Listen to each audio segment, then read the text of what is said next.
Looking for an entertaining alien ripoff? Today's movie is a real blast. Welcome to Sick Flicks, where I take a deep dive into the cinematic sewer to help you embrace your inner Gore geek. I'm Mike Bracken, aka the Horror Geek, and today we're exploring Luigi Cozzi's unofficial Alien sequel, Contamination. Released in 1980, Contamination is another Italian effort designed to cash in on the popularity of a Hollywood film. This time, Ridley Scott's haunted house movie in outer space serves as the inspiration. Since Cozzi didn't have the kind of budget required to make something set in outer space, Contamination brings the xenomorphs to Earth. Although mostly they're just weird avocado egg things that make people explode as opposed to full-fledged aliens. No matter, this one has all the ridiculousness you've come to expect from these Italian knockoffs. But is Contamination splattery?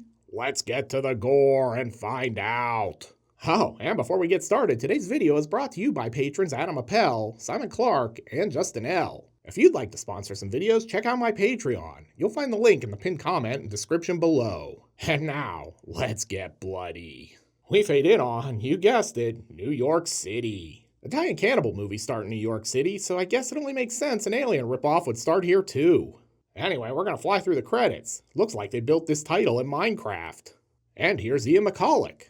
I can't even tell you how many times he's been on the show, but we last saw him in Fulci Zombie. Oh look, it's Carlo DeMejo, who was in The Gates of Hell and House by the Cemetery. This is like a Fulci film minus Fulci. And music by Goblin, or in this case, The Goblin. Guess they couldn't afford the S, or maybe the other members of the band. We keep the Fulci theme rolling. There's a strange abandoned ship heading straight for the harbor. There's not a soul in sight. Really weird.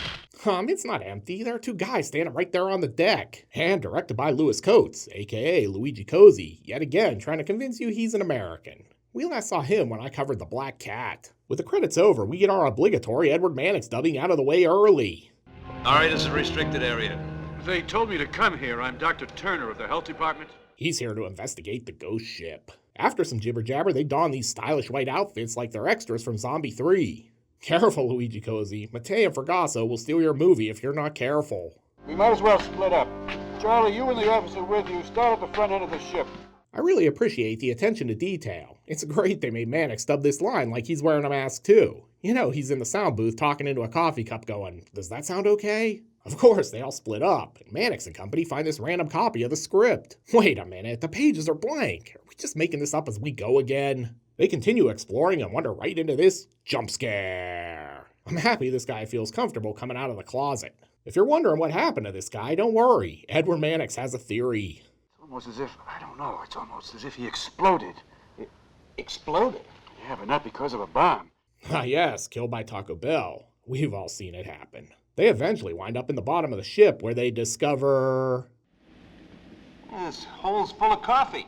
Coffee? Really? Is this ship the Exxon Juan Valdez? They're about to leave, but then they make another discovery. Ah yes, they're illegally transporting avocados. The coffee is just to throw off the avocado-sniffing dogs at the port. Genius. It could be something like a giant squash or avocado or some kind of mango. Or maybe they're Godzilla testicles. They look like big green eggs to me. Yeah, or that. Turns out this avocado is super ripe. That thing's gonna guac his world. And say when you will, but these safety training videos at Chipotle sure have gotten weird. Then these guys start blowing up.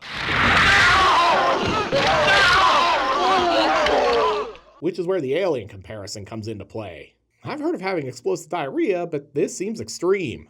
And enjoy that one exploding torso scene because I can guarantee you old PrudeTube is not going to let me show more of them without demonetizing me. Again. Over in another movie, these two are apparently on the Death Star. Oh wait, it's just some weird toga party. They're overdressed. This guy's pretty pissed off too. Then they leave me here to freeze my balls off. This is the weirdest peep show booth ever. At any rate, this lady's not having it. And now you come in and dare to tell me to keep my self-control, baby? Look, my first name ain't Baby, it's Janet. Or Miss Jackson if you're nasty. Then she pulls rank on him and drops some exposition. As of this moment, I am in complete charge of the Caribbean lady case. Officer Mr. Bean then starts explaining what happened. As a matter of fact, they did look like eggs. About the size of pumpkins. This guy's like, is he high? Because he sounds high. Check out this dude in the background. He's working the interocitor. I wonder if he can get Exeter on this thing. At any rate, exposition time is over. Back down at the dock, they're cleaning the boat. Or maybe they're getting ready to joust. Could go either way with these helmets. Clearly, they're really into freeze-dried coffee. Back at the lab, it's time for more exposition. This is not an egg, but an intensive culture of unknown bacteria. Pathogenous perhaps, but definitely deadly. Is that a portrait of the Elephant Man? Jesus, look at all the lipomas on that dude. Dr. Pimple Popper looks at that and thinks, here's my retirement. It reacts to heat. When the temperature is raised, it undergoes a cell mutation and becomes deadly. Oh, so the last thing you want to do is cook these eggs. Got it. Then it's time for her to demonstrate her science fair project. Man, looking at this thing, it's no wonder Grouchy Guy doesn't like green eggs and ham. This is disgusting. Seriously, I sneezed out something like this once. Then Ilsa, she-wolf of the science lab, takes a sample of the juice and blows up a rat. Well, that's one way to make ratatouille. Even Budget John Holmes is impressed. I've splattered some walls in my day, but not like that. Then Officer Bean and Stella exchange some jibber-jabber. Because if there's one thing contamination loves, it's pointless jibber-jabber. First, we have to find out who was supposed to receive this lethal cargo. I'm one step ahead of you, Stella. These are black market avocados. I think our investigation starts at Chipotle. Or this warehouse. They send this guy to knock on the door. He might as well be wearing a red Starfleet uniform. Okay. See? Told ya. The lesson here is that the avocado cartel isn't playing around. It's okay, though. Johnny Watt jumps into action. Man, he's really getting into it. This is a strange sequel to tell them Johnny Watt is here. Inside, they find this. Do you know what these radioactive avocados are worth on the street? We could be rich. But first, we get a standoff, which ends with this egg-splosion. Stella, meanwhile, is like, excellent. They're all ours. The good news is she's got a plan. The bad news is it's the worst plan ever. Call in the flamethrowers. Did you sleep through the part where the scientist told you they hatch in heat? There is an upside, though. This coffee is now slow roasted. Back at the lab, everyone's watching Lava Lamp TV. Since I last saw you, Dr. Hilton and I have successfully analyzed the yolk of the egg. Then it's time for more jibber-jabber. I don't believe these belong to our planet. Do you mean they come from outer space? Well, yeah, that's the logical conclusion when she says they don't come from our planet, Stella. And hope you brought your bulldozer because we're headed for an exposition dump. Try to imagine that it all happened not because the seeds to create the eggs came to us, but because we went to them. I mean, really, for a movie that Cozzi admits only exists because it was an Alien ripoff, Contamination sure spends a lot of time on plot. But hey, at least all this blabbering pays off. God, now I remember. He talked about eggs. Eggs. What a coincidence. They head out to investigate this new lead, and Stella wanders right into Suspiria. Not gonna lie, I wish I were watching Suspiria instead of Contamination right now. Oh hey, remember Ian McCulloch? Yeah, he's actually in this movie. We just took our sweet-ass time getting to him. Guess they were trying to let him sleep it off. No, I don't want to be in any more zombie or cannibal movies. Go away. He eventually answers the door. Come on in, I'd offer you a drink, but I drank them all. And just grab a seat where you can. I gave the cleaning lady the decade off. This seems like a good time for McCulloch to get some things off his chest. Oh, come on, Colonel. What is it you want to know? How many times a week I screw? No, Ian, I'm pretty sure none of us are concerned about that. If you're always in this condition, it's quite obvious you couldn't get it up, even if you used a crane. Sick burn, Stella. Then she shows him some pictures. How dare you show me crude drawings of my testicles, Stella? She is probably pretty good at Pictionary, though. See, the resemblance is uncanny. And with that, it's time for a flashback. When we reached Mars, we landed at the polar ice cap. Wait, is this Dead Space 3? Oh, hold on, they just found a giant matte painting. And from there, they wander right into this Roger Dean album cover. Do you kids even remember Roger Dean? Christ, I'm old. And say what you will, but this is pretty extraordinary. It was slowly filling the cave with this blinding, hypnotic light. So, when did this turn into At the Mountains of Madness? And because that was almost exciting, let's slow things down with some more talking scenes at the lab. Look, it's Major Nelson. Maybe Jeannie can solve this alien egg problem. Also, not gonna lie, this ride is boring even by Epcot standards. Mars has always stimulated man's imagination. It is a common belief that if there was other life in our solar system, then it would be on Mars. Then Stella reveals that she's not a necromancer. I don't have the gift of bringing corpses back to life. And that Major Nelson died under mysterious circumstances. His private airplane crashed off the coast of Florida. God damn it, Carol Baskin strikes again. It's okay though, Stella has a new plan. Reserve 3 seats on the first flight. A tourist class. We're on a budget. Seriously, why does it look like we're on the Death Star? Is she going to report to Grand Moff Tarkin? I know this is going to be a shock, but she's just headed over here for more talking. You mean the coffee company in South America? Very good. Could she be any more patronizing? Well, I'm glad to know that you're not such an idiot after all. Hey, wait a minute. Then she asks Hubbard if he's in. Well, it depends. Will there be booze and will the government cover my tab? Afterwards, Stella gives him some tough love. But I thought that under that wreck there was still a man. And he gives her a heaping helping of pimp hand. That's just so that we understand one another. Well, I hope she's fluent in pimp hand then. Yes. I believe we do understand one another. Oh good, she is. And now we're off to South America. I'm hoping maybe this will turn into a cannibal movie, but I'm guessing it's just so they can talk endlessly on a whole other continent. And as they leave the airport, we get a shot of this random guy. And why not? We're halfway through the movie, but sure, let's add more characters. Maybe they'll do something interesting. They arrive at the hotel, and Officer Bean is basically cosplaying Omar Suarez from Scarface, I guess. And we've got cannibals. He's like, oh yeah, I'm having Italian tonight. After some really gratuitous runtime padding, we cut to this boat where Major Nelson is still alive. He's got plans for Hubbard. What do you intend to do? Oh, you know, buy him a few drinks and let nature take its course. And then it's time for more talking. Jesus, Luigi Cozzi, I've been to therapy sessions with less chit-chat. Anyway, Stella's just basically drawn Hubbard a map to all the local liquor stores. I also like that it looks like they shot this in my grandparents' Florida room circa 1984. Look at all that rattan. Stella sends them packing and has a moment of quiet reflection where she's like, maybe bringing these two was a mistake. Probably should have brought Budget John Holmes instead. Afterwards, she's about to hit the showers, but look out, it's Dario Argento. This is like a literal remake of Your Vice is a Locked Room and Only I Have the Key. And yeah, we'll get to that one someday. Housekeeping, do you need a back scrub? I brought my loofah gloves. Turns out it was just room service. They brought her eggs. Stella is not pleased. I do not like them, Sam I am. Over in Hubbard's room, he's calling Drizzly to order more booze. Look, is it too much to ask to get some J&B in here? Back in the bathroom, Stella's still stuck with the avocado. You could say she's trapped between a guac and a hard place. And in the other room, Officer Bean is calling Luigi Cozzi. Luigi? It's me, Tony. Hey, listen, you think maybe we could get this film moving? Back in the bathroom, it appears we're going to watch her try to open this door in real time. I mean, hey, anything to get us to 90 minutes, right, Luigi? Hubbard is debating whether or not to go in. If Stella really wants to get out, she should just pretend to be a bottle of J&B. He'd break that door down in a heartbeat. Sorta like this. Damn it, you're not booze. In the next scene, we learn Major Nelson has a psychic link to the egg. The egg. The egg. It's been poached. So wait, is he like the alien queen in Aliens? Aliens gave us a giant badass xenomorph. Contamination gives us this dipshit. And now he's like a Scooby-Doo villain blabbing the whole plan. The egg failed to kill her.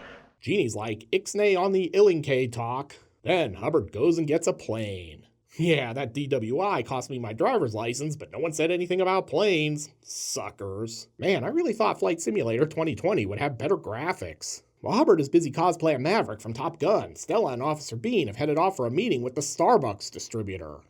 I feel like somebody is scratching my head, but from the inside.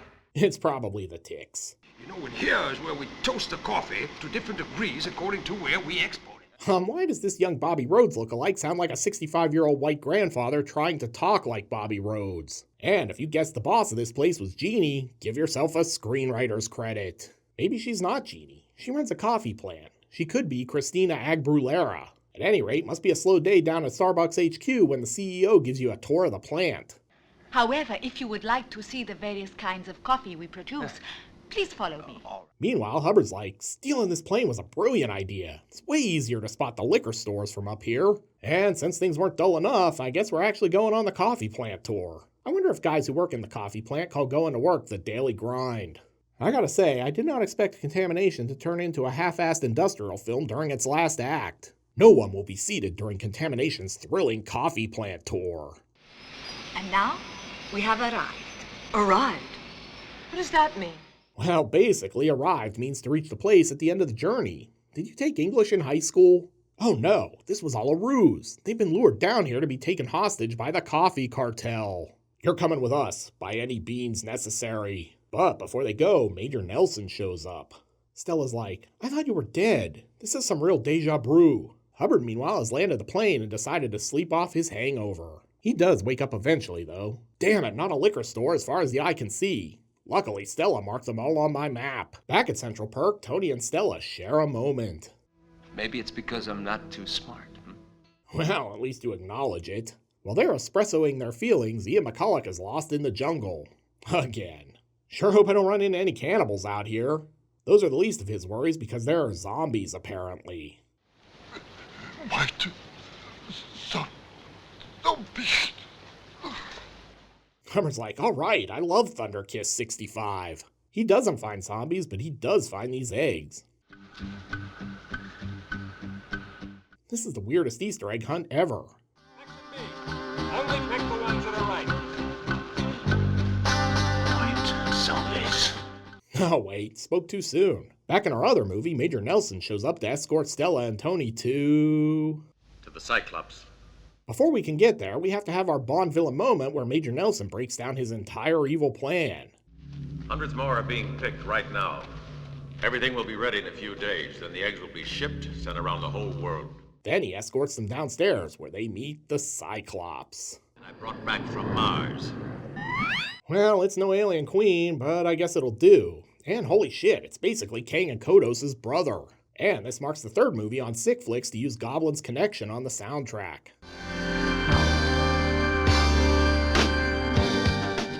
I'll allow it because it's one of my favorite Goblin tracks. Tony gets up close and personal with the Cyclops. Hello? Speedy Pizza? I'd like to order one of your nutritious delivery boys. I mean pizzas. And make sure the delivery boy you send is plump and juicy too. Stella's next, and she's hardly the first woman to be mesmerized by a one-eyed monster. Hell yeah. No, not like that, you pervs. I mean Kang has hypnotized her. Things look bleak for Stella, but don't worry. Hubbard's just drunk enough to save her. Major Nelson shoots Jeannie, maybe wish her back to life, and then Hubbard springs into action. Look at that kick. And a pimp hand. Meanwhile, Kang's like, come on over, Stella. I'm gonna probe you good. She's inching closer, but Hubbard's like, Stella! I mean, come on. You didn't think I was gonna miss that joke, did you? And Hubbard's like, if your spent playing video games have taught me anything, it's to always shoot the boss right in the glowing eye for maximum damage. You could say that joke was a bullseye. Hubbard and Stella flee, but Major Nelson's not dead yet. Looks like he's trying to smoke through his stoma, though. And he explodes.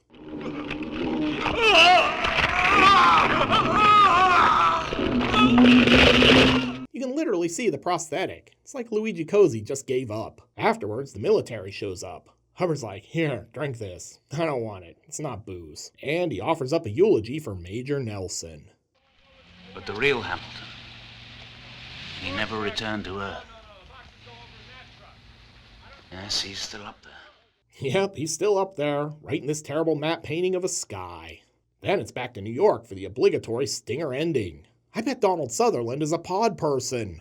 Oh wait, it's just a rotten avocado. Look, if you've been to New York City, you've probably had worse fluids tossed on you. And hey, whatever happened to that random guy watching them leave the airport?